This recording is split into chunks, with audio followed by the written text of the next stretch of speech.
the Storykeeper's Library proudly presents The Shoemaker and the Elves.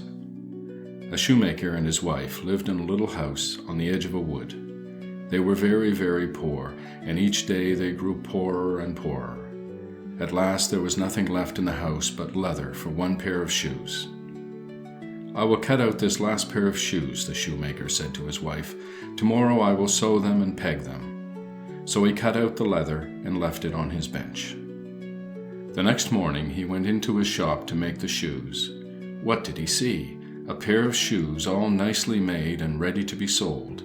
The stitches were so fine and the shoes so well made that they were quickly sold.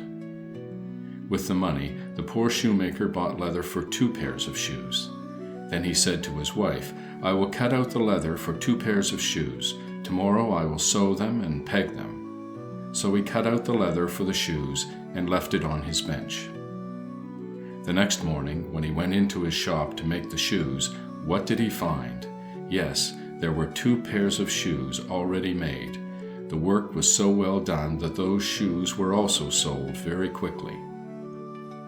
With the money, the poor shoemaker bought enough leather for 4 pairs of shoes. Those he also cut out and left upon his bench. The next morning he found 4 pairs of beautiful shoes, all well made. And so it went on and on. Instead of being a very poor shoemaker, he became a very rich shoemaker.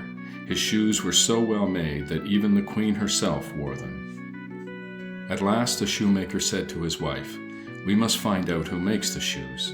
So one bright moonlight night they hid behind a curtain where they could watch the bench and not be seen. Just on the stroke of midnight, 2 little elves jumped through the window.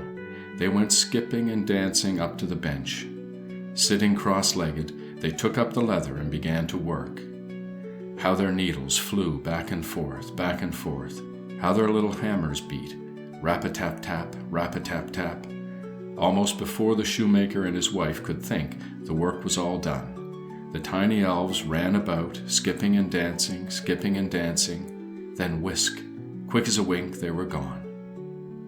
The next morning the good shoemaker said to his wife, "What can we do for those dear little elves?" "I should like very much to make some clothes for them," said his wife. "They were almost naked."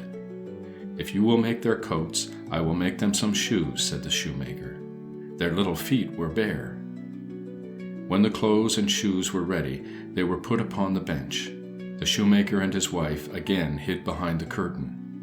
Just as before, when the clock struck 12, in jumped the tiny elves. They went skipping and dancing to their work. They saw the little coats, the tiny stockings, and the neat little shoes. They clapped their hands for joy. Then, slipping on their clothes, they skipped hand in hand out of the window. The shoemaker and his wife never saw the little elves again, but after that night, good luck seemed always to be with them. Thank you for watching the Storykeeper's Library. Please like, comment, and share this video. Don't forget to subscribe and turn on notifications to be the first to enjoy our latest content.